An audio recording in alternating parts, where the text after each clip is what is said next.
Tina Rothery is from Nanas against fracking. Tina, this is a sort of double U-turn, isn't it, from the government?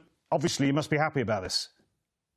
Ecstatic, particularly for our community here, I think, in Lancashire and across the UK where fracking sites were threatened. You know, we've been fighting this for 11 years, so there's a lot of people in our community who have been stressed and put through a great deal of worry who will sleep better tonight.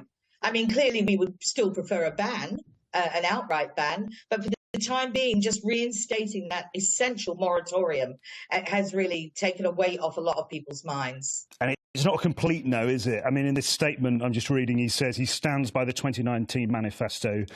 And the manifesto said the ban wouldn't be changed, quote, unless the science shows categorically that can be done safely. So there is the possibility that they could bring it back.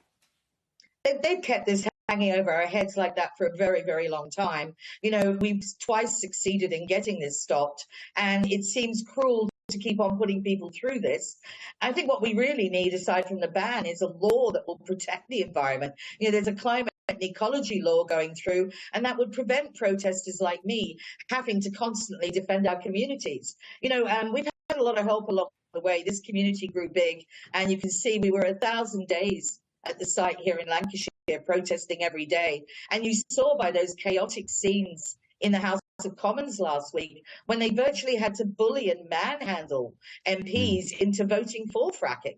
You know, this is a lot of wiser people than me have made clear the dangers of this, and it will not be proved safe. So this is almost as good as a ban, but we'd still like a law in place like the climate and ecology bill that would protect our environment without Sorry to interrupt. Tina, just very quickly, what about those who say, you know, we need to generate some of our own energy in this country, particularly with the Russia situation? I mean, what do you say about that? I absolutely agree. We should have been doing this all along. We should have been increasing our renewables and tidal. We knew all the way through that fracking would produce a very small amount of gas, if any, that it would be sold on an international market. It's not UK gas for UK use, and it will take at least 10 years to get anything noticeable out of the ground. It really isn't a short-term, long-term, or anything-term solution. And, you know, politically and as well, or economically, or for the environment, this is not the solution. Some happy people in Blackpool. Tina, thank you so much. Thank you.